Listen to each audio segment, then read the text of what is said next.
Assalamu alaikum. Good afternoon. My name is Khwaja Shariar. I am one of the consultants that works for Shaukat Khanum Hospital in field of head and neck pain medicine. And I also happen to be managing editor for this journal. Uh, I can't see my slides. Oh, here we go. So, Journal for Cancer and Light Specialties. It's an online journal which is indexed in PubMed. We publish manuscripts pertaining to cancer care. It's a peer-reviewed journal, and if you'll see on the far left, we don't take any fee for publication. There are no hidden fees associated with it. This journal is funded by Shaukat Khanum Trust, and it is owned by Shaukat Khanum as well. So I'll start off the session by introducing you to our panel. So we have Dr. Irfan Ahmed, who is a consultant hepatobiliary surgeon, currently working at PKLI. He also has had positions in University of Aberdeen and Robert Gordon University. He has an extensively rich background in research, authored 200 plus manuscripts, and reviewed several other. We also have sitting next to him, Dr. Alina Sadaf. She is a pediatric oncologist. She's currently working at Shaukat Khanum Hospitals as the head of the department and as a consultant oncologist. She is enthusiastic about researching on hematological malignancies as well as migrant health. And for anyone who's interested, they should read up on her papers that she has recently written, couple of them on migrant health. They're very moving, and I think you'll learn a lot about how to write a good paper by reading that. So I'll strongly recommend that. Online, which we can't see, but we were seeing earlier, we have Firat Salvi, who is a head and neck consultant surgeon. He's working out of Istanbul. He works for University of Istanbul and is a professor there. Dr. Firat has an extensive background in research and is also avidly publishing manuscripts and reviewing them alike. And then we have, last but not the least, Dr. Muhammad Ali Shazib. Dr. Shazib is a dean and working as an associate professor in field of oral medicine for the Workman School of Dental Medicine, High Point University. Dr. Ali Shazib has extensive experience as well. He has authored numerous papers and reviewed several more. So I'm really happy and thank you so much for coming in. This will be a panel-based discussion. What we'll be expecting is that I will be asking a lot of questions from our panelists. And then at the end, we will have some time for questions if anyone is interested in the audience as well to participate in this as well. So I hope we are all in agreement that we should publish. And the question then comes, why should we do that? So I'll open the house for Dr. Irfan first, if you may. Why should we publish? What's the catch? And I worked in UK and I've come in Pakistan recently, as you know, about 3 years ago. And I started asking this question from our audience in Pakistan, why you are going to publish. And the clinicians are not research savvy, but they are bound to publish for many reasons. One is to fulfill their requirement for their examination, fellowship examination, because they are supposed to publish 2 papers. So that's their incentive. And then faculty publishes so that they can promotion. Yes. Now, the problem is that's not the reason why we should be publishing, because then there is no impactful research. We can talk about that when things happen. So unfortunately, in Pakistan right now, people are publishing because they want to tick a box. They're not publishing because they want to contribute to science at this stage. So I think we'll talk about publishing in Pakistani context rather than in international context, because internationally things are slightly different. But my question will be, you have authored 200 plus papers, right? What motivated you to do this? I was not in Pakistan at that time. So I was in a different health system, and that gave me professorship from 2 different universities, and they were personal chairs recognizing my position. And I think that was my incentive at that time.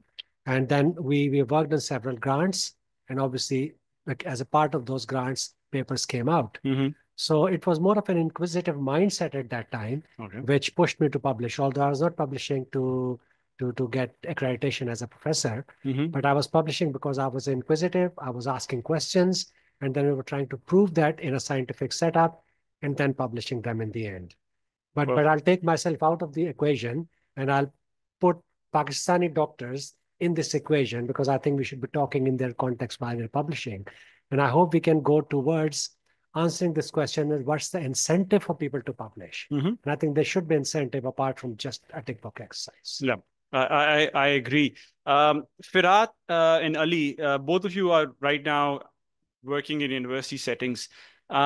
What's your take on it? Do you, first of all, the question will be, do you agree that universities should have this requirement to have a manuscript or publication in order for you to succeed from step one to step two? Like, for example, if you're working in SI and then you gradually go on to climb the ladder and go on to become a professor, or you think that that's something that is necessary and it's part of the trade? I think you're mute. We can't hear you right now. Okay. Shall I start? Ali or Firat, if you want to go first. Can you hear me? Yeah, we can hear you. Perfect. Okay, perfect. First of all, I would like to thank Shar for inviting me over to this valuable organization, and I'm happy to be a part of this exciting talk with you guys from Istanbul, Turkey. I think you're very well educated both in your country and also in the States. And as you and I had the opportunity to see how things work abroad besides our countries, the Western and more civilized countries usually pay a lot of attention to new research, and that's the only way science can progress. And that's why I think it's really important for us to gain this practice of producing new knowledge for mankind.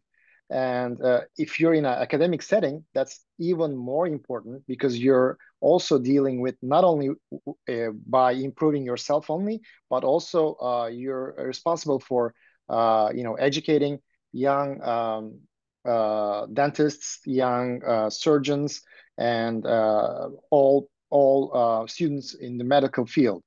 So as such, I think it's very important for us to publish and do research in order to understand what was done in the past and how we can improve this. Because research is the only way that we can reach new knowledge and improve what we have in hand. So I think it's crucial. Thank you. I think I agree. That's a very valid reason for it. Ali, what's your take on it? I think it's a great question and an honor to be here. Thank you, Sharyar. And for those who don't know, I spent some time in Shaukat Khanum right before I left for the United States and have a very emotional connection to the institution. So thank you for allowing me to be here. If I may say there, I think it depends on the overall outcome. If you're a healthcare provider and your first and foremost role is to provide patient-centered care or to elevate the overall outcomes of society, then research is a must. And I think every system has inherent strengths that they pose. If you're in a very richly resourced academic center that has a lot of money towards basic science research, then the inherent strength might be that, and the clinician may be a collaborator because they have patient specimens that they can provide for collaboration. Now, if you're in an institution that has heavy patient volume, to improve the overall outcomes and output of your center and the efficiencies of your center, I think it's a very important thing to do because you can do cost-effective clinical research studies. They can be retrospective studies. They can be well-designed studies that can still answer very important questions that will help push the field forward. And I think that the currency of us being able to intellectually generate research output is not only an important factor for individual promotion and tenure, which is one of the main things we look in academic positions and in healthcare positions, but it also puts us regionally and nationally in the map where we can then have dialogue with other leading centers or other centers that may have struggled similar to ours. And that allows us to connect and feel that there are shared issues or shared clinical decision conundrums or complex decisions that we have that we need to collaborate with others to figure out.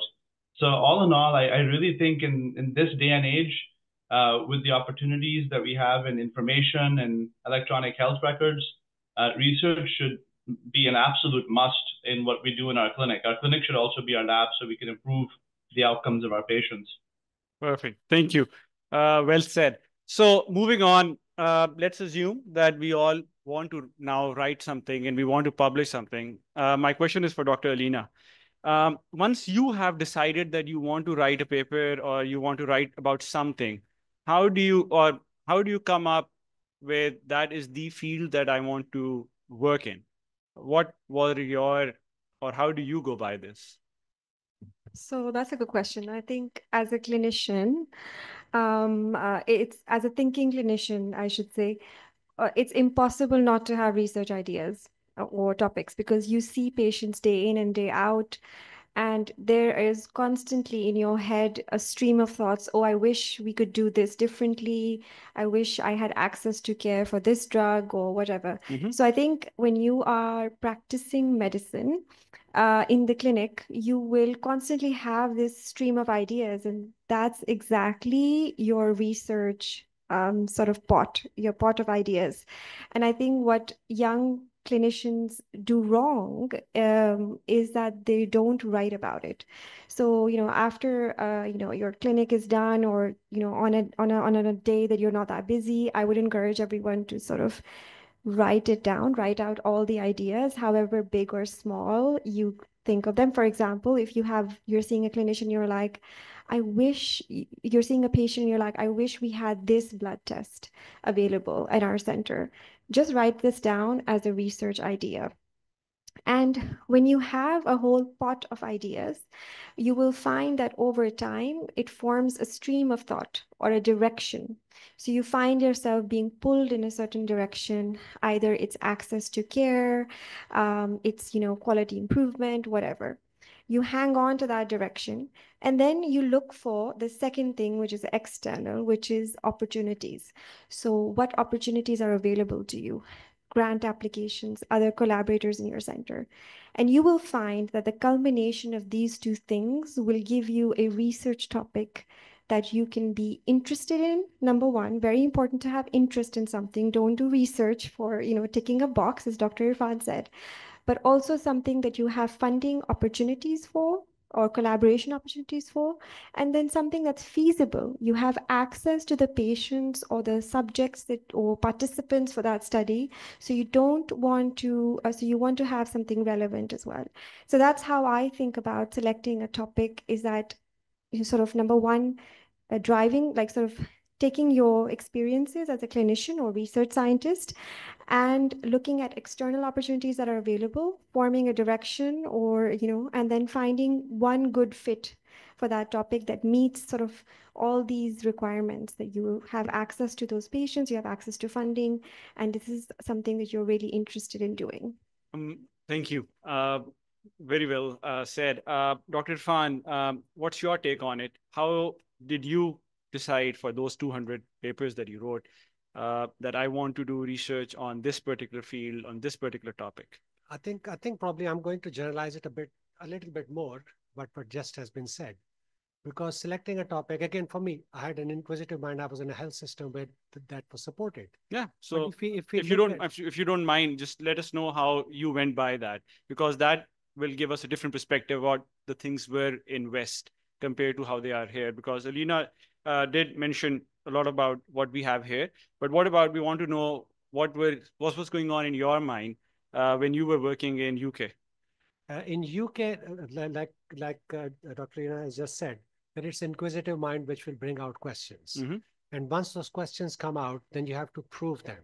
But there has to be an infrastructure to support this process, because a question will come to every clinician's mind. But if there's no structure to support it and take it through until the writing of the manuscript, it will just fizzle out completely. So lots of my mentors helped me out. My universities helped me out. in maturing those ideas. And I was not working alone, working as a team. So one person cannot actually mature the ideas. You need a full team.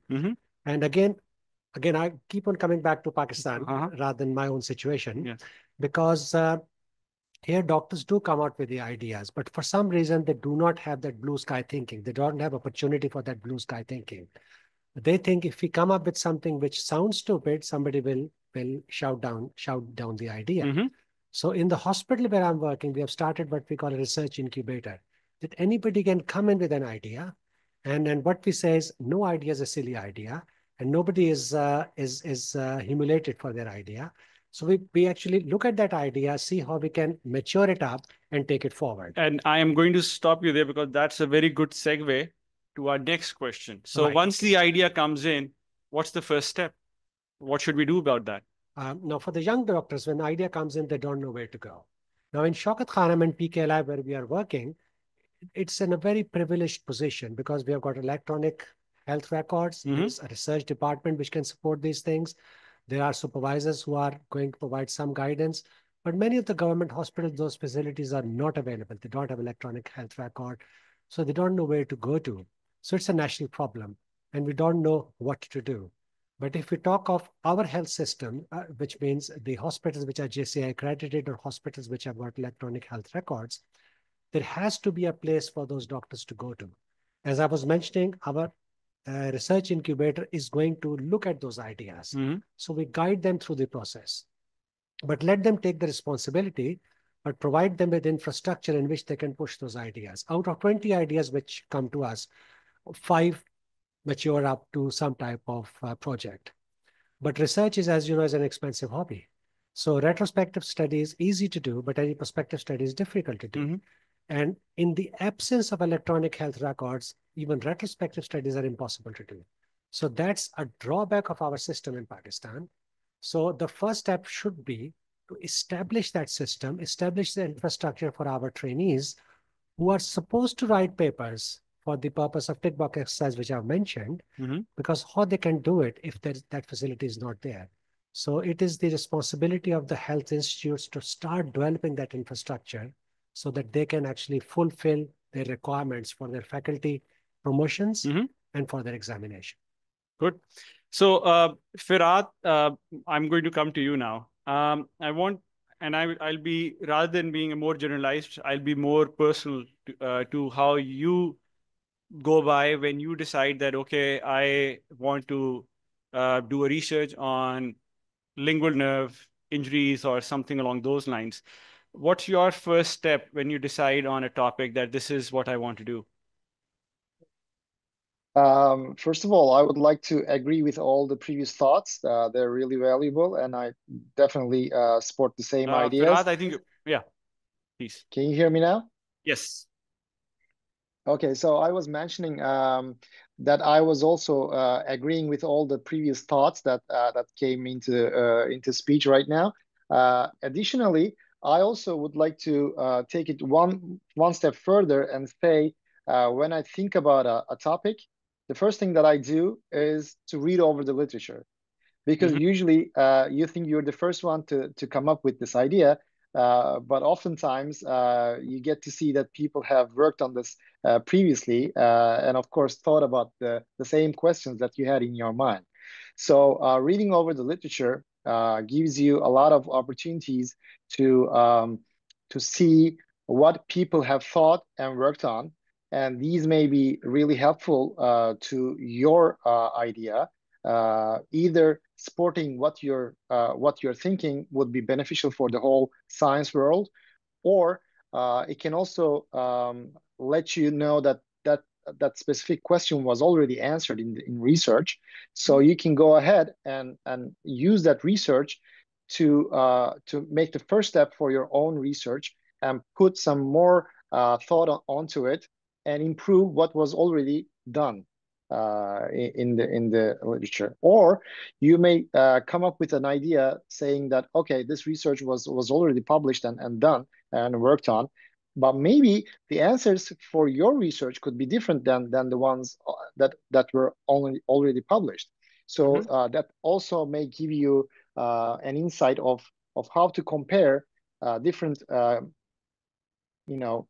centers or different nationalities working on the same exact topic, because the outcomes could be totally different depending on your geography or your institution or your treatment modalities.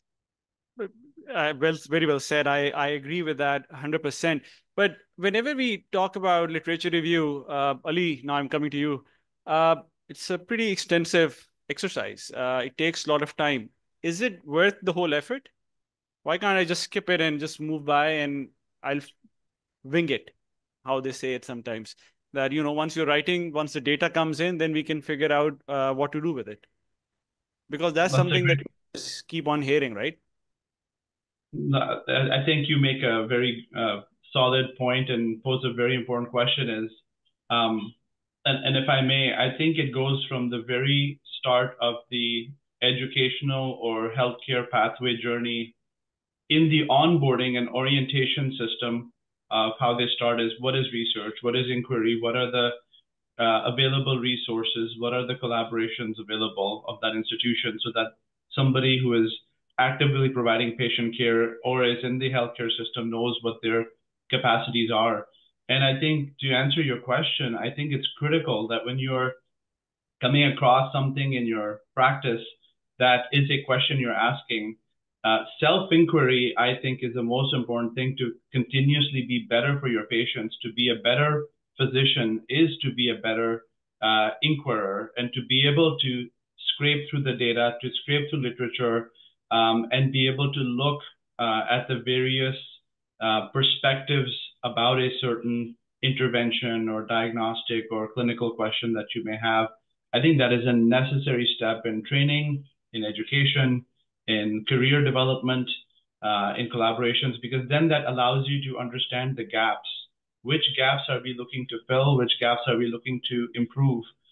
Because there's so many care gaps out there in healthcare systems in all countries of the world, that knowing how to look at research inquiry is a very critical step, and how to scrape through data and look at levels of evidence of research is really, really important. Yeah, I remember when I was in my master's university, one of the professors aptly put it that this is the backbone of your script. Whatever you're going to be writing, this is the backbone, because unless or until you don't know what already has been done on the topic, or what is the basics or the platform where you're doing the research, it's very unlikely that you will add much new or significant to the scientific community. So moving on, I'm actually, the next question is directed to Dr. Irfan. A while ago, I remember fondly, you did a talk on this as well, very much similar to this. Can you briefly tell our audience what plagiarism is, and is it really that bad? Why can't I just copy whatever you have written? We just talked about it, that you want us to look at literature, you want us to do our homework, but then you don't want us to copy it. Doesn't make sense. Well, plagiarism is research misconduct. So one of the three things in research misconduct: falsification, fabrication, and plagiarism. So plagiarism is basically stealing. And stealing is bad. Okay. So if I come up with an idea and somebody else publishes it, then that is plagiarism. So yes, it is clearly misconduct. It's our moral obligation to follow the right guidelines, not what what our religion tells us, but actually ethically it's correct, and universally this is wrong. So that's my short answer. It is bad. People now started knowing what plagiarism is, and there is plagiarism check anyway by all the journals which we do. But there's a secondary question to it, which is AI generated plagiarism. So I am going to come to that. Okay, so you're just one slide ahead of me. I'm going to stop that. So Dr. Alina, do you want to add anything to this? Because I feel that working here in our community, I feel that this is somewhat of more of a concern than I feel it was when we were in West. That we tend to get, for example, share something. So I said that I work as a managing editor, and every now and then I get requests from our local faculty that, can you run a plagiarism check on this paper? Which somewhat for me is a self-answering email, that if you want someone to run a plagiarism check on whatever you've just written, that just tells you that most likely you did something wrong that you're concerned about, right? But what's your take on it? Is that something that you feel is because you deal with a lot of residents, you have running the department. Do you feel that that's something that comes up? I guess I'll sort of punt that question, Dr. Irfan. I guess we see a lot of this in Pakistan is that somebody who does their FCPS, they will submit they will not be the ones who've written their own dissertation or their own paper. They'll outsource it to someone. So that's ghost authorship. Yeah, we do see that a lot. That's like sort of not exactly plagiarism, but that still comes under dishonesty, right? So that's still research misconduct. You're using your name, you're attaching your name to work that you haven't done, basically. So yeah, I see it in that context. And I think it's worrisome not only because you're generating like false research, but also it's worrisome because you're not developing yourself as a scientist and as a researcher. You're sort of losing out on that opportunity by giving it away to a ghost author. I think plagiarism is a big issue sometimes in our context as well. Like if you're a senior author and you have trusted the work or the writing of the work to, a fellow or resident, and now you're a little bit worried. And I think that's the email that you got, right? You're a little bit worried as a senior author. I don't know where they picked up this English from because that's not how they usually speak. So I think that is a worry. And I think it comes down to the issue is that we don't train people to write good papers. And if we're not educating them on to write this, they go for plagiarism because that's the easy way out, right? And they think they can get away with it. So I think this is a big issue in our setting, especially in training institutes. Yeah, and before I go to Ali and Firat for this, one of the things that I've started noticing is that the roots start coming in from our clinical notes. Yeah. A lot of times you'll see these clinical notes that have just been copied. I have a very certain way of writing my notes. And a lot of times I'll see that patient has come to ER and then it'll say that the history bit will be very familiar to me. And I can tell that it's been taken from one of my notes. And they do that quite frequently here. When a patient comes in, so one thing gets just copied. And I think that just starts coming a habit. Yeah, that you tend to just copy whatever you've read. It really starts from like middle school. Like we don't do enough creative writing in our education. We don't teach people how to write out or express themselves. And I think they just don't know how to do it. And they go through these, and even like they've done it for so long in so many, and they've gotten away with it so much that it becomes sort of a habit of practice. So I think really it's becoming a huge issue in our institutions. Yeah. Ali and Firat, I'll come to Ali first. Ali, what is your take on this? Because you and both Firat are working now as senior researchers. You are working with junior faculty, students. How do you deal with issue of plagiarism? I'll be happy to go first.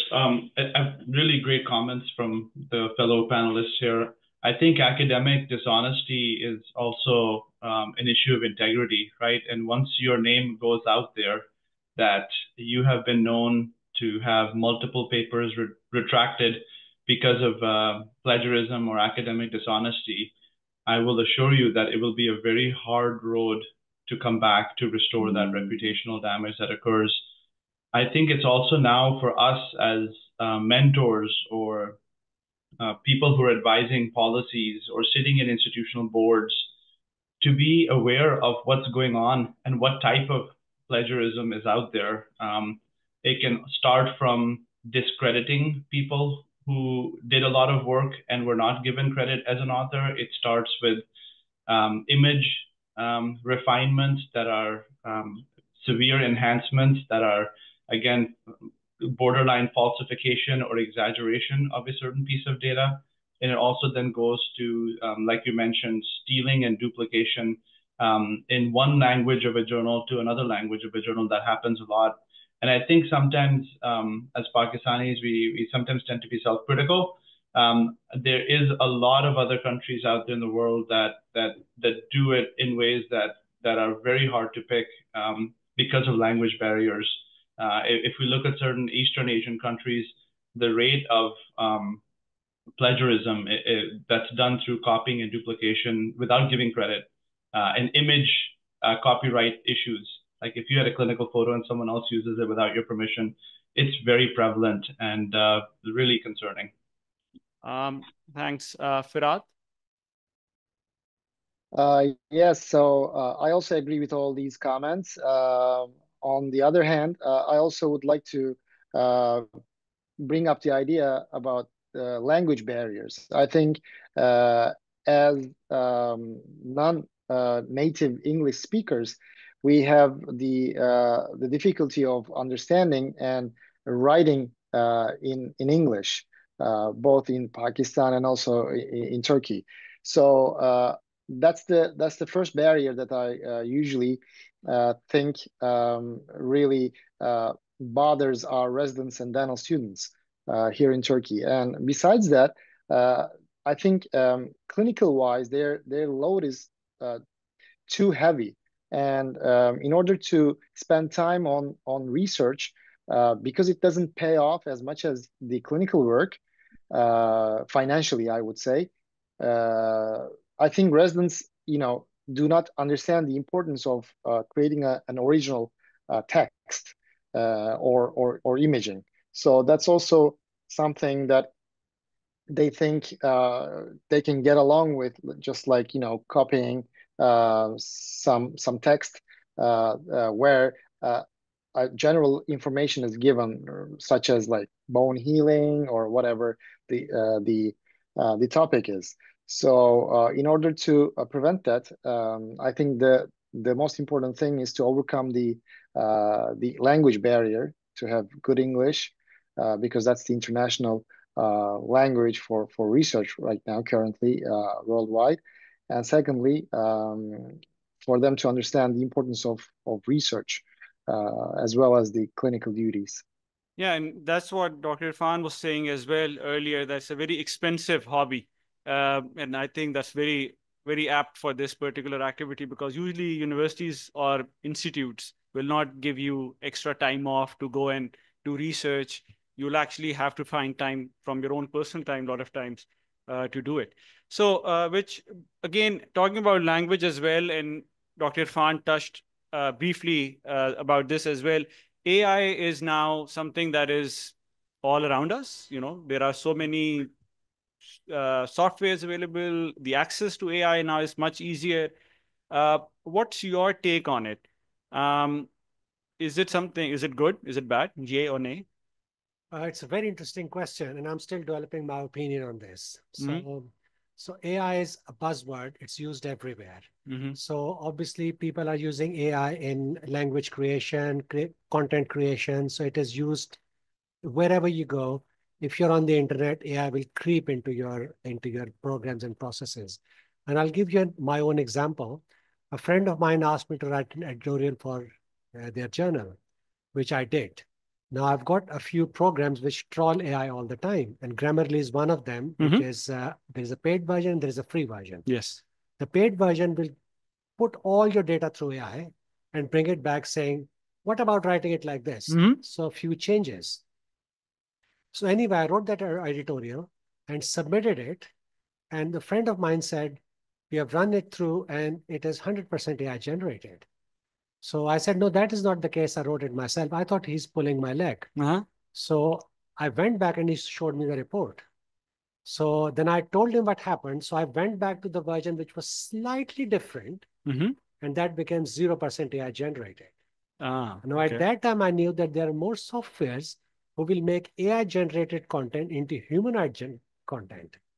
So you can ask AI to create something which will be picked up by the software, and then that will convert it to human generated content. Oh, wow. So those things are available right now. There's a lot of discussion going on among editorial boards, what to do. So 20% AI generated content is acceptable. Anything more than that is not acceptable. But quoting my own example, with AI changed just a few words and it came out as 100% AI generated. 100%, yeah. So we don't know where we stand. And I think the problem has come up and the ethics behind it will actually follow. So we don't know if we are not going to run away from AI. I think it's going to be there. It's going to be in our lives it has infiltrated my computer. I can't get rid of it. So I think it's going to be in most of the young generation. The generation is more computer savvy than me. Yes. And how we are going to deal with it, we don't have an answer. So I'll give you a couple of scenarios. That's something that came up in what I do as well. I also use Grammarly. It actually comes from what Firat said as well. English is not our first language. We grew up here. It's our second language at the end of the day. And there are a lot of times I find residents or my colleagues, they do find difficulty in expressing themselves. So sometimes I feel that for me personally, it is okay. If you need assistance with grammar, I think that is fine. You can use it. However, I feel that what about using AI to do literature review for you or to do literature research for you? Have you had any experience in that? Dr. Lina, I see you nodding your head. Yeah, I think that's, yeah, I have had experience with that. I personally do use it now. For example, if you're doing a systematic review, I've done it the painful way, which is go to PubMed and put in the Boolean operators and all that nonsense. But now, like with applications like Covidence, you can sort of, it really helps you way more to do literature research on topics which would generate thousands of articles. So that's one application. It's definitely useful. It's for especially systematic reviews. The other application is when you are a young researcher and you don't know anything about a topic, but you're interested in doing research and you want AI to help you sort of read all those articles and come up with some sort of summary for you so you can get a gist of the idea. That's also a good way to use AI because it will help you sort of, give you some info, like you don't have to read 10,000 papers to come to understand a problem. So those are definitely legit ways of using AI. I do think though, and I think I agree with Dr. Irfan, I'm struggling with using AI for manuscript writing. And I think here's why, because a manuscript really is your way of intellectually synthesizing all the research work that you've done, all the data you've done, and the conclusions you've come to. So for me, it sort of feels like intellectual dishonesty, using AI to sort of come to the conclusions that I should have come to as a researcher with, presumably in-depth knowledge and understanding of my work. So I think I struggle with that part. But again, I guess using AI for like grammar or like correcting prose is different. But I think as AI gets more and more intelligent with time, we may come to a point where manuscript writing is giving you more intellectual information than if you had done it yourself. And so I kind of like struggle with that part of, should you be then citing AI as a co-author on your paper? So now, that is one of the things that have come up, that in the acknowledgements, they do ask you that if you have used an AI, you need to acknowledge that certain portion of the manuscript was written in with the assistance of AI. Now, it's very interesting. I would like to point out, Covidence is a app or a software that is using only authentic citations, authentic PubMed or some other index journal citations. If you do the same search on ChatGPT or Gemini, which are the two leading other platforms, it is known that it will actually generate its own interpretation as well as its own data to support that narrative. So a lot of times, and you can give it a shot, that you can try it to, and I'll tell you how dangerous this is. So if you ask it to, let's say, do a topic research and you ask it to, okay, can you show me some scientific evidence for it? It will show you a scientific evidence that this was written by X et al. In 2002. But if you go and look for that paper on Google Scholars or PubMed, it will not be there. So that's something that it's known that it tends to generate data to support its own narrative. Firat, you were talking about, language assistance. Are you using AI, or what's your take on AI in manuscript writing? I personally do not have much experience on AI yet. Maybe I'm pretty old school. But to be honest with you, I hear a lot of stories nowadays, especially high school students or middle school students preparing their homework of essay writings using ChatGPT, etc. So that's a growing problem for the new generation, Generation Z. So we need to, if we use the AI for good purposes, I think it's going to be a huge benefit to the scientific world, because especially inexperienced researchers or colleagues maybe not very competent with the scientific language, which is quite different than your daily speech. So and addition to that, as we are non-native speakers for English, I think that could really improve their skills when they use the AI to express themselves better for what they want to say in their research topics. Thanks. So you want to add on anything? no, I was just concluding up and saying that if you're using AI for doing all the work for you, then that's not something that I would support. But if you're using the AI to support what you already have in your hand, to improve it and to present it better to the other scientific world, then of course I can't be against it. Great. Ali, do you want to add anything? Yeah, I think AI is something that has aggressively taken over a lot of discussions in academia here in the US, from policy making. If you look at across about 80 to 100 of the other policies out in schools, they are not in any agreement of how they stand towards AI, what is considered academic dishonesty, and what is allowed. So at High Point University, which is not a research intensive institution, what the university has said is the blanket statement is we do not promote the utilization of artificial intelligence and machine learning platforms for course development and instruction. Mm-hmm. Now, that is at the discretion of the course director or the lecturer if they choose to say that you are allowed to use something. So the institution is trying to protect itself by giving a blanket statement that we don't promote, but it's at the discretion of the individual lecturer. Now, the individual lecturer is then responsible for defining what it means to be, what the level of use of AI can be, and the assistance can be in a classroom setting or in a research setting. Strictly for the purposes of Manuscript, if it's grammar and language, I personally think that that's a great way to connect and enhance the dissemination of research and improve the acceptance of data that hasn't been modified.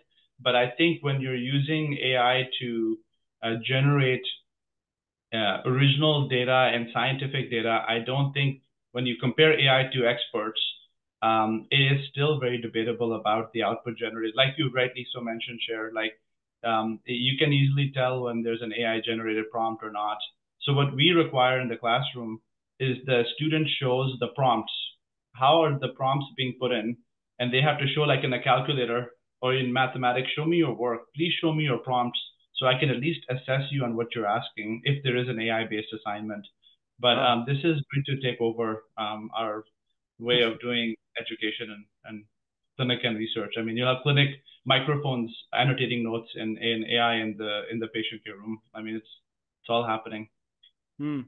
So going back to our topic here now, Dr. Alina. So for you, what are the key elements for a good paper?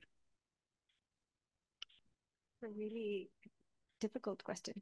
It depends, right? So it depends what the paper is on. But let me just put it in my context. I'm a clinician, and I'm looking for research that impacts patients' clinical outcomes. Mm-hmm.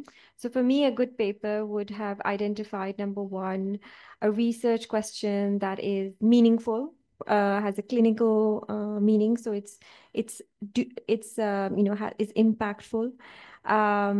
A good paper is one in which a story is told in a coherent manner, So the manuscript is written in a way that if I read it from cover to cover, I could understand exactly what the problem is, what the intervention or research was targeting, what the outcomes were, and then and there is a conclusion that ties it all up together. So it's a story that's well written. For me, that's a good paper.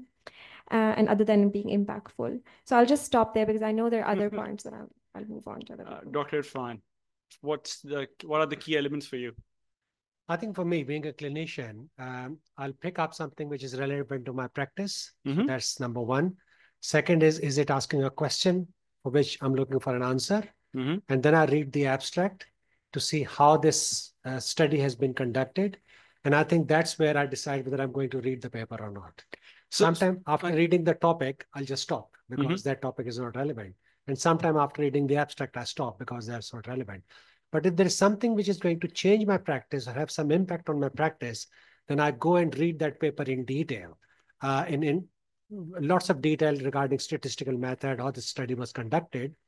Again, writing up can be good or bad. It doesn't make a huge difference to me, but it's the content of that paper which makes a difference for me, because I like to either affirm my practice that I'm doing the right thing or to improve my practice. So that's what I look for when I'm doing I'm looking for a paper in my clinical practice, but we all read things outside our clinical practice also. For example, AI is something we have talked about. That's something which does interest me. So if there's something comes out, I do read through it for information. So I'm actually going to stick with you. So you said that you look at the topic first. So that means the title of that manuscript. Correct. So that means what I'm assuming is that it needs to attract your attention. Correct. It can't be a boring title, because otherwise you will not be able to go one step in by clicking it and reading the abstract. Correct. The abstract then needs to be crisp. What that means is that within few lines, it should be able to tell what is the question, what is the methodology, what were the main results, and what do authors think is the conclusion. Because unless or until we don't do that, you're not going to open the whole paper up. Absolutely correct. That's like picking up a book from a shelf. You will pick up a book from the shelf. You don't judge a book by its cover. You have to. No, but after the cover, you open up table of contents. Yes. And if you like that, then you'll buy that book. Yes. Because without that, you're not going to buy it. So there is so much data out there, so many papers out there, that there has to be something crisp at the front end of that paper to make readers interested. So thank you. Firat, this is for you. So what are the key essentials or key elements of a good paper? Here I need to cite my mentor, Dr. Dodson, who is now the chief editor of Journal of Oral and Maxillofacial Surgery. He used to always say, write a paper that you will enjoy reading. If you do not enjoy what you are reading, then no one will do. If you do not, enjoy what you're writing, then no one else will care. So that's a key point for me. So when I try to write a paper, I always try to make it interesting for the reader, because in today's world, social media is all over the place, and people are like trying to reach to knowledge with a second. So in order to keep the reader's attention, it's really tough. And if you choose a good title, which is not a boring title, as the previous panelists mentioned, that's a key point, because then you will go forward and say, oh, this is an interesting question. Let me look more into this, and then you go to the abstract, and then eventually the manuscript. And what is most important of all is the structure of the manuscript. So it should be well structured. So when I read an abstract, I should understand what was the main goal of this research. I should see the main question and the one specific answer to that scientific question. If those are present, I think the details would be just fine, whatever the preferences are. Yeah, and I'll actually give a shout out to Thomas Dodson, who Firat was alluding to. So this gentleman has actually written a very good paper. It's called Rocket Science of Publishing, or Rocket Science of Manuscript Writing. You should look it up. And I abide by, we read this paper first time, I think about 10 years ago now. And now every now and then, whenever I'm stuck, I would go back to this particular paper just to understand, just to go back, okay, what I need to, how do I need to structure my manuscript? How I need to structure my tables, because that's a very concise but very good manuscript on writing papers. Ali, what are the key elements for you? I think the authors, I mean, all of you have given such amazing perspectives that if I can share the things that I think papers that I review struggle the most, I don't know if that is something you're going to ask separately. I don't want to jump the gun, but no, go ahead. I think that the topic being catchy is really important, but what is also important is the structure being very tight and coherent and congruent. And I see a lot of times the methodology and discussion are the two areas that a lot of times that we don't define enough. We don't define the inclusion and the exclusion of our selective, area of interest of our participants, or the study or the intervention or a workflow.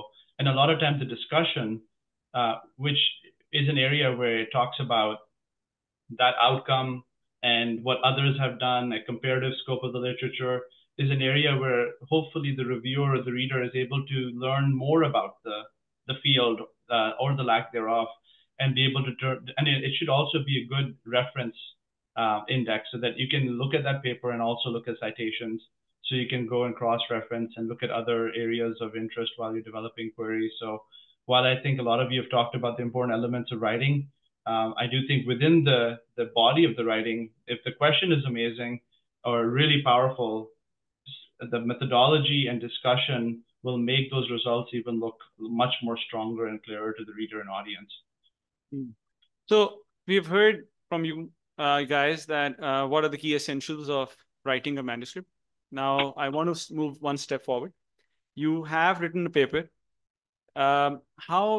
What's the I would say weightage or importance of selecting the right journal now?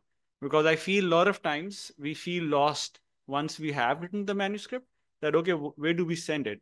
Anyone who's accepting it, or is there a certain target audience? Dr.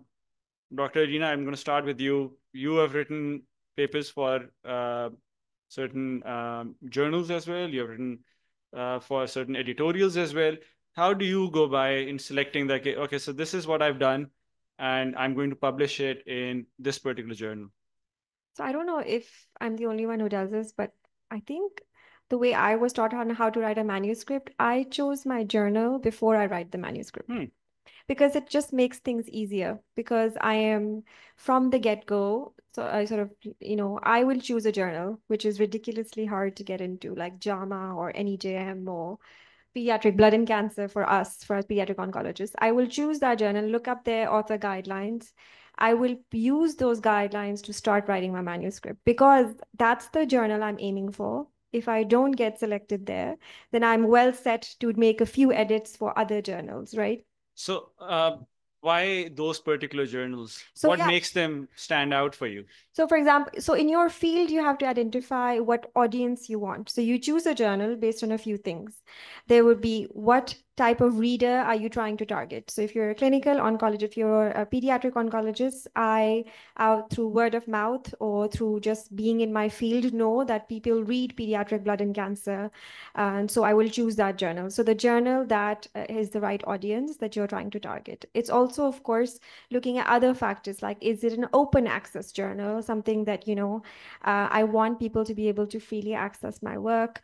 What is the publication fee of the journal? So these are probably the three main factors that I would look at before choosing a journal. And again, I would choose the journal before I start writing my manuscript. Dr. Irfan, any tips and tricks for this? I think it's quite interesting, because all of us have got our own strategy, how we are going to access the journal. And again, I think I agree with what has been said, that the publishing fee is becoming a big problem for lots of small research groups who do not have capacity. They may come up with a very good research, but they cannot afford the publication charges. Especially in the lower middle income country. LMIC country, that's a problem, but that's a separate discussion. So the way we do it is, again, we do the same. When we are writing, we know what our target journal is. And so we write according to what that journal is going to accept, but do not submit it in that journal, but submit it to an higher impact factor journal first. Okay, so can you please tell our audience what impact factor is? Impact factor is actually the number of publications divided by number of citations. For example, if a journal has got 100 publications and 200 citations, the impact factor is going to be 2. So basically it's a score that a lot of people look up to that tells you how good a journal is. It's sort of a surrogate for telling you how well cited the journal is, because the more advanced publications they're doing, the more likely that they'll get citations. That is correct. But it's again a debatable point. That is impact factor the only way to judge a journal? So that's a debatable point. But yes, it's one of the things which we look for. So we go for a high impact factor journal. So for example, if we are going to submit our paper in HPB journal, HPBA, but we go for BMJ, British Medical Journal first. Now, if we get accepted there, fantastic, because that's not what we're aiming for. It has got published. But the reason of submitting it to a high impact factor journal is you get feedback when it comes back with the feedback of reviewers. And that is very, very useful because that helps you improve your manuscript. And once your manuscript is improved, it goes straight for acceptance. Okay. So I think that has worked for us. Interestingly, now when we go for a high impact factor journal, it gets published there. And that's what we aim for these days. But again, all the research groups will have their own strategy. Their own strategy. And there's no right or wrong strategy.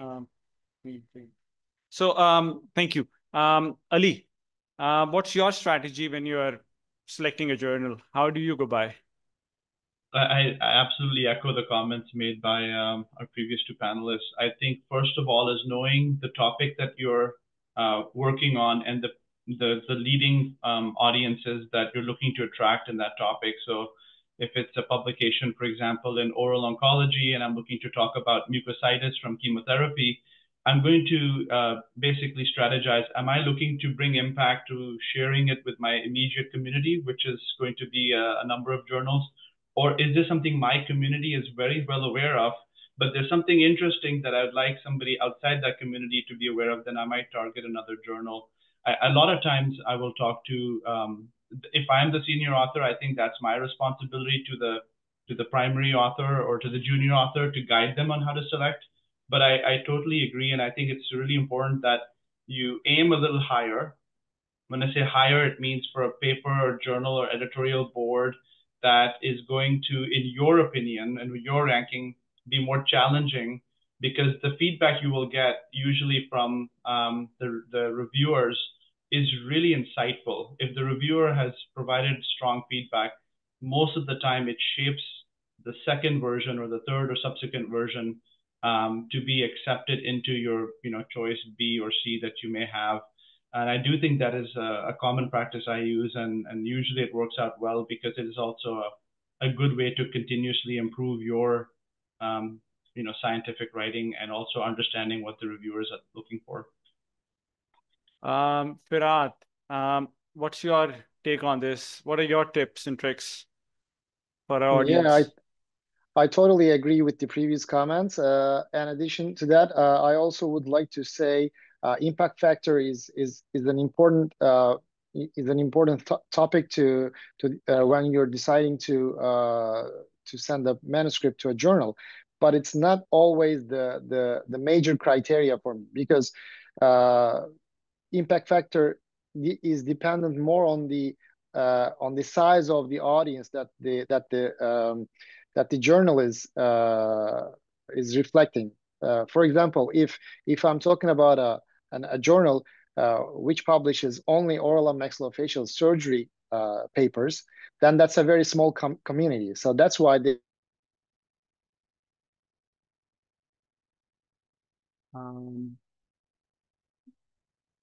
So we'll, as Firat logs in. So yeah, I just want to add one quick comment here. One of the things that, again, Thomas Dodson taught us was that when you are deciding on how to select a journal, one good way of doing this is that you can actually look at the citations that you have done in your own work. So for example, if you've done citations of 30 articles, look where they were published at. So for example, if out of those 30, 10 were published in one particular journal, then that is your target audience as well. And that way you can actually first try in getting into that particular journal. That way it'll make your life easier, because it's very important to select the right journal. Otherwise, you might decide that, okay, JAMA is a very famous journal. I'm a dentist, for example. They're not going to be accepting anything on dentistry. They won't be interested in publishing anything on orofacial pain. They'll be more interested in publishing about medical related disorders, or maybe more advances in oncology. So that's something to look at. So we spoke about this, that now the trend is that we are all moving to open access. I gave you a pitch earlier as well that, we are also there in the community as an open access journal. What are your thoughts on it? I'll let Dr. Irfan answer, because you did mention, and I would like you to, if you can, recall, you spoke about one particular journal in your presentation you gave us at Shaukat Khanum, about the predatory behaviors of these journals now. Because we are getting a lot of online journals. If you go, you will find there'll be, I think, now in hundreds of thousands that are available online. These are all open access journals that only publish online. They don't have any print that they release. What's your take on this?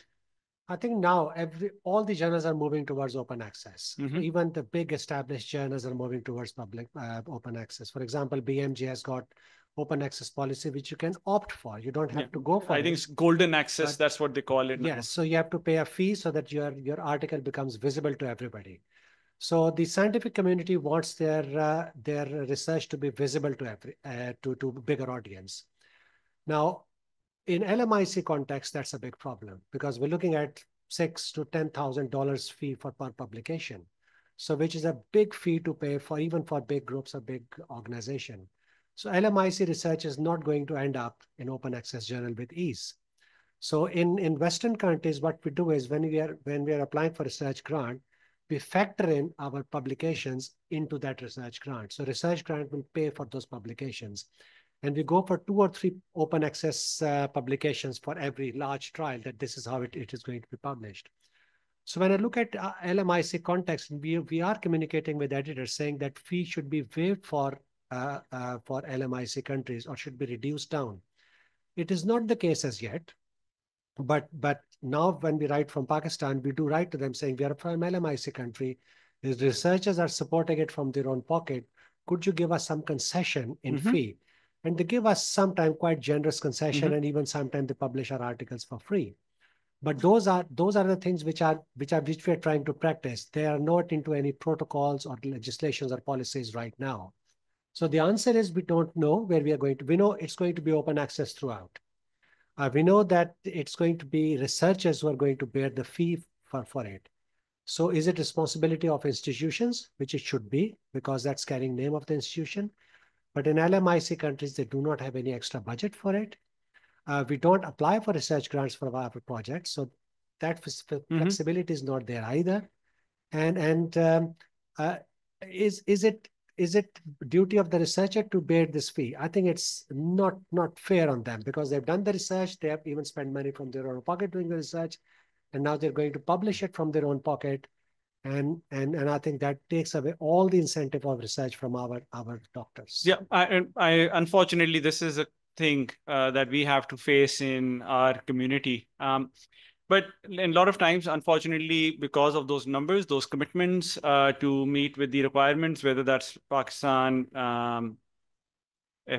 Society of Surgery or FCPS college, or whatever you are struggling with, that you have to publish. And then that is where these predatory journals start coming in, because they'll say that we'll publish your BMJ charges £2,500. We'll charge $250 if you send it within next 24 hours. For our audience, can you briefly tell us how to identify these kind of journals? I think it's important to see their standing. Are they indexed or not? Indexed, by that he means indexed in PubMed. Index in PubMed, and there are lots of other indexations which also come in. So authenticity of the journal is important. Unfortunately, our doctors and our researchers publish just for the sake of publication because they want a line on the CV, and they want to fulfill that gap that they need publications for certain things. And I think that's where they fall into this trap of paying fee to a predatory journal. How to come out of it, I think it's very difficult. I don't have an idea how to actually deal with this. For example, your journal is currently, there's no publication fee, which is a great incentive. It is indexed also, so that is something where people should know, and these are the journals where they should be publishing, because that will improve the profile of your journal also, and that will help you get into impact factor, and that will help you get impact factor for your journal. So predatory factor, I have no idea actually how to address this problem. It's like corruption or scams which happen everywhere in this digital world, and that's one of them. Yeah, unfortunately, it's something that is now quite common now. We get these emails that every day. I'm not, blowing my own trumpet here, but if anyone who's written just one paper, they'll start getting these emails now. They'll say that, we need one esteemed professor, X, Y, and Z. We are looking for a paper or manuscript. If you can just send it to us. I think going on PubMed or Google Scholars for that matter, and just looking up anything that they have already published, that'll give you a very good idea what kind of journal they are, and what kind of activity they have in the community, or standing in the community that you want to publish in. Just a comment actually about this, the subscription fee, which worries me a lot, because a case came to me of guest authorship, that there was a paper and there were lots of authorships. We're going sinking right ahead, and this is a good segue of authorship. So yeah, please go ahead. Right. So those two questions are linked because the co-authors, more the merrier, that's guest authorship. And there were lots of people will come and say, could you put my name on this paper? And just because of friendship, because of pressures, those names are added to the paper who have got nothing to do with that project, and this as guest authorship or ghost authorship, whatever you call it. So a case came to me about it, and when I asked the authors, why did you do it? They said the charges were so high that we could not afford them. And that's why we tried to distribute charges among the group of 6 people. So one person has written the paper, but 6 names were there, and they paid the charges for publication. And the person actually who put those additional authors or co-authors or ghost authors on the paper admitted that I can't afford this high fee, and that was a good paper, and that was going into a good impact factor journal. So he accepted. So yes, it's a dishonesty. It's not misconduct, but it's still dishonesty, that if you don't fulfill the authorship criterias, then your name cannot go. But unfortunately, I see this practice all the time, all around, and people think it is the right practice. Because when we are publishing, and even my colleagues will come to me say, can you add my name to this paper?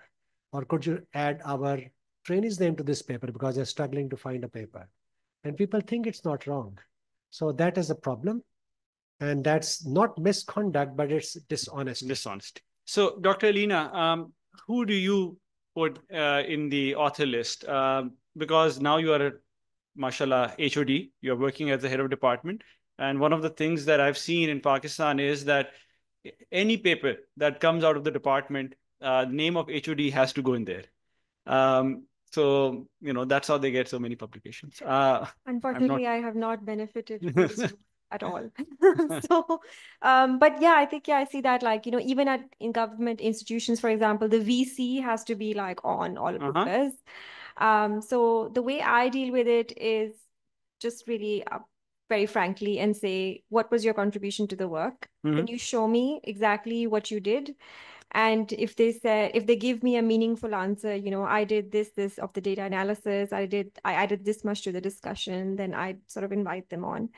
It's hard, like, in medicine, it's very common knowledge. I don't know what Dr. Irfan has to say about his 200 publications, how often guest authors have sort of landed on there. And sometimes they land on there because you're actually using some of their resources, like you're using their lab or you're using their personnel, and they really haven't had any intellectual input, but you're using a part of their resources. So it's so sometimes that does happen. And I think it's really hard to get away from that. And in medicine, it's sort of accepted, unfortunately, sometimes as a way of networking. And sort of building your network and your career in medicine. And I think it's just the truth. We should just come out and say it, that I think we've all had guest authors that we couldn't sort of get rid of because Yeah, especially I'll let you say something, but a lot of times, unfortunately, this is the truth. You know, you're working in a department and your department surgeon or the head surgeon or your mentor or your faculty is looking at you that, okay, you wrote a paper and you're not going to include me. So most likely you are not going to be in the OR tomorrow.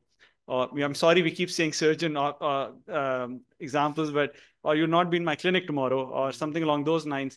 But yeah, this is a very difficult situation. Dr. Irfan. Yeah, I think that authorship dispute is a big problem. And I think that big problem is somewhere it's accepted, as we've just heard, that the senior, the head of the department has to be on all the papers. But we are coming up with a research policy. So for example, everything is used from the data. Now, data belongs to the patient, but then the collective data belongs to the hospital. And medical director become custodian of the data. Now, anybody in the hospital, any person who touches the hospital will see many specialties. It does not mean that any paper which comes out belongs to all those people who have touched the patient in some way or form. So data belongs to the hospital. So if I'm a researcher and I want to do a research, I can go to IRB to get permission, which means IRB is acting on behalf of medical director who's custodian of the data, allowing me to actually look at that data and publish a paper. Anybody who's got intellectual input can be an author on that paper. But for example, if a pathologist is looking at a slide as part of their daily job, and I've used that data from that slide, they cannot be author on that paper unless they give intellectual input. Exactly. Now, but that is a problem which we are seeing everywhere. And I get this authorship dispute all the time. Yeah. So that's why we are coming up with a concrete policy to address it. So authorship should be decided before a research is done and before a manuscript is written. And even I will add that along with that, they should also add the order in which those authorship is going to come, because a lot of times we'll see once the manuscript is written, there's a dispute among the authors as well, that who should be the person who should be the first author, who should be the second author, and so on. Ali, what's your take on it? Co-authorship. I think it's a very complicated situation, because a lot of times these co-authorships are a lot of pressures for the trainee or the resident or somebody who's early to mid-career looking to create this scientific output or this clinical research output. And then while they're writing a publication, you see these names added to the author list, and you're asking, well, what was their contribution? What were they doing? I can't stress how important it is to sit with your mentor or the senior author who's really doing the study with you, and to write an outline, a very clear description of who is taking part of each component of the study, so that accountability and transparency for authorship is clear, so that from the very beginning of the paper and the conception, everybody is aware. I think that the things that become tricky and complicated are when you've already drafted something and then you look to go and add other people to the paper to either increase an institutional, add somebody from another institution that you may not know that doesn't have any intellectual input, or because of like a funding conflict, you add someone.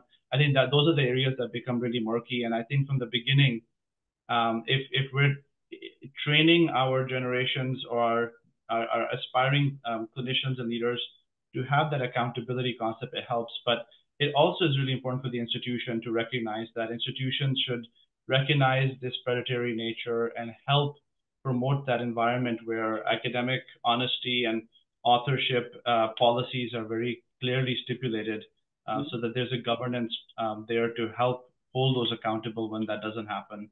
And I think that is a challenge that we all face. Firat, your comments. Yeah, the similar problems are available in Turkey as well. It's very common in Turkey for an author to add their department head or their deans or whatsoever from their dental school or the school of medicine. But I personally believe that this is not correct at all, because as Dr. Irfan mentioned, a pathologist, when they're looking at a slide, is doing their routine job. Same thing as for a surgeon too. Like if a surgeon operates on a patient, that's their clinical job. But if there's an important and uncommon finding in that operation, or the technique that the surgeon is using, and even if the surgeon is not aware of that, doesn't necessarily make them an author in a case report written by another researcher or another surgeon using this data, because when they're operating, they're just doing their regular job. Mm-hmm. But if they have an intellectual add-on to whatever the new knowledge is coming out of that case report or a paper, then of course they're more than welcome to be a co-author. And the acknowledgements and co-authorship are usually mixed in the terminology. So I would strongly recommend people to be added to the acknowledgements if they're doing their routine jobs, and not adding a new information or adding anything to the text of the manuscript. And also, I strongly agree with the previous panelists saying that the order of the authors should be set prior to the manuscript being submitted. Even before everything is written, everyone should be aware of their roles and who should do what.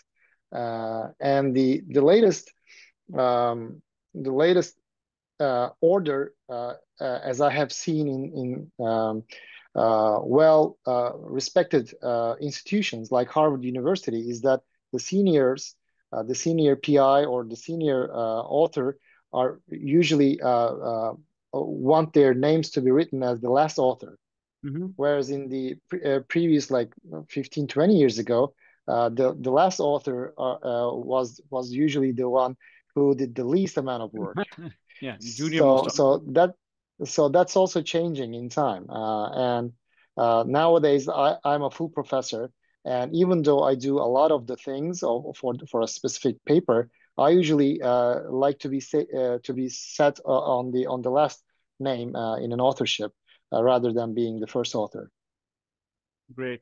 So, and just to add, acknowledgement is the section that comes usually towards the end of the manuscript. There is a section there where usually we see is written none, but that is the place where you can actually add on the information or any acknowledgements of any faculty who was supportive but did not have any intellectual support to it. So right now we do have 5 minutes. If anyone has any questions that they want to ask our panelists, please, if you may come forward and just ask that, and we'll hopefully someone will answer that. Assalamualaikum everybody. My name is Dua Fatima. I'm a medical student. So my question is that nowadays for medical students, they are encouraged to do research in their medical school years. So the question is, just like Sir mentioned, that journals are not free or journals are not accessible. So how do we research easily?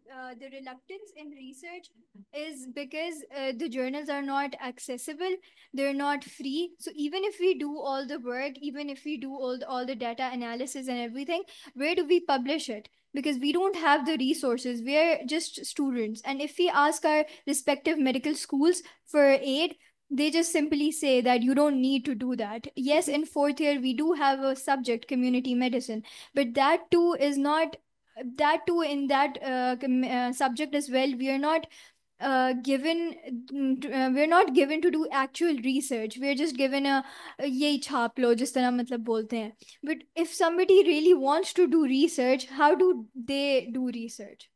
Gee, Dr. Irfan, you want to take that? So I think I'm encouraged to see that they're asking for you to do some research project in your medical school year. So that's a good thing. For USMLE and PLAB, we are required to do a certain amount of research paper. So that's a good thing. Now, remember, publication is the end product of your research. So research is a long journey, and then you publish it right at the end. Now, just in Pakistan, there are 73 journals currently which are available. Most of them are free to publish. So I think at your stage, for example, at the stage of all the panelists who are here, we want to publish in high impact factor journals because university will judge us and university ranking is affected by where we publish. So there is a pressure on people who are leading research projects. But at your case, you need a publication because medical schools would like you to be familiar with how the research is carried out. And as you move on in your career, become doctors and move on, you will know what the research is and how you need to do it. Once you're working with an institution, and that's what we talked about, somebody has to support that research. So all the journals do not have publication charges. The Shaukat Khanum journal does not have a publication charges. If you publish there, that is still going to be published without any cost, and it's going to be of high quality. So it's a climbing ladder for you. But I'm really pleased that at medical school, they are expected for you to do research. It was not the case when I was training. And I think I start getting into research after I went to UK, and that's when I realized what the research is. I have a topic. I really want to do research on it, but I don't have a pathway to follow. Yeah, that's a bigger question. Well, I'm really happy that you were here today. Hopefully, we said something that would have helped. But then I would like to add something to it. So most of the journals that you see online, they do have a fee, but then the on print journals or the print journals, they usually don't have a fee.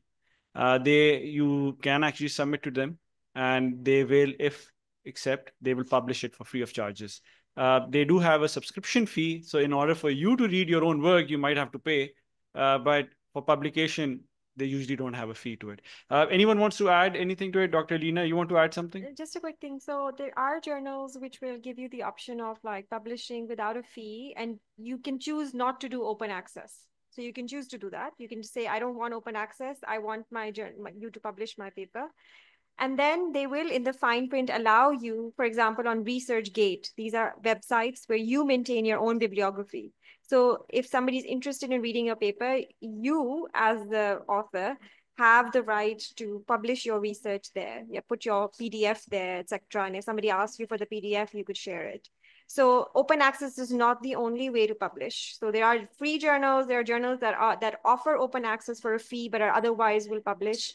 And then your second question about finding a path, talk to your faculty at your medical institute about.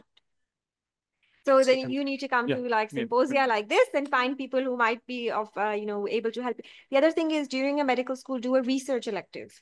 So you get elective time, do a research elective at an institution that does research. Electives, but those were not. So I did a research elective during my med school, and I went to Emory, and it really helped me sort of develop my skills. So if you can, you can find work with some faculty outside of your institution as well. Thank you so much. So I'll take one of the questions from online as well. For manuscript writing, after how much time you can claim for publishing your data research under their name, if it affects the co-authors, if they have put your name in the end and their name in front, is there any way of communicating about this issue, like who to report? So I think the question is, in case if some of the co-authors have disagreement in who should be the co-author or what should be the order in which they should be cited within the context of writing the paper, is there a way that they can request someone or they can take this up with? Firat or Ali, you want to answer this? I'm assuming that they're talking about if there is a disagreement, and then can they write to the journal or not, telling them that this was not what was agreed on? I can take that question Sure. because that's quite common in Pakistan. Now, we've discussed this before that, authorship should be agreed before you submit a manuscript. So one of the authorship criteria is that all the authors have read the manuscript and agreed on the contents before submission. So if that happens, there will not be any dispute after publication. So which means if somebody has published without going through this process, there is a problem already among the group of the authors. So if that happens, it becomes the responsibility of the senior author who's taken responsibility, whose name usually goes in the end, to address that dispute. Yeah, and a lot of times you'll see now that there are journals that actually require each author to acknowledge once the manuscript has been submitted. And when you are acknowledging that, you can see the order in which your name has been cited among the co-authors. That's actually our time. Thank you so much, everyone, for coming. Oh, yeah, just quick question then. Yeah, we have one more question from the audience. My name is Maham. I am a clinical research trainee at Shaukat Khanum. Thank you so much for such a useful and knowledgeable session. I'd like to appreciate everyone who has contributed to it. One little question, just like Dr. Alina Sadaf said, that research writing is supposed to be like a story writing. So I'd like to ask, what is the role of practical scenarios? How we can make our research interesting by adding on the practical scenarios? So that's a different type of research. So that's generally qualitative research. You can do that. There's an interview-based research that you can do. Or if you're interested and not want to publish in research, and what I do narrative medicine. So I take patient anecdotes and I write up stories for patient advocacy based on that. So usually research that's anecdotal is either qualitative research, and there are different methodology to do that from quantitative research, or you could write a piece, editorial piece, for example. Like, one of the most trivial practices what I have been taught, like in Masters in Public Health, people like literature ko padh lo, and eventually you have to continue the story. So I was asking, like, is it wise to make your research interesting by adding the practical scenarios that you see in your healthcare setting? Yes, definitely. If you're writing a narrative review or an editorial piece, yeah, they are asking you as the expert to sort of give your practical sort of part of it as well. So I think, yes, make your story as interesting as possible within the lines and confines of science, and don't let it become art unless it is art. So yeah, definitely. I do think that, like what Dr. Irfan said, is that it has to be an interesting read. Otherwise, no one's gonna, there's a lot of good research out there that was so boring, no one ever read it, and no human ever benefited from it. So yeah, it's I read somewhere that's easier to write when you know something. So once you have done your homework, it's always easier to write that story, if you may. So thank you, everyone. We're out of time. Ali, Firad, Dr. Reena, Dr. Irfan, thank you so much. It's an honor always to do these kind of sessions. I, at the end of the day, enjoy a lot because I get to ask all my favorite questions. And thank you so much for contributing to this session. Thank you, everyone. Thank you.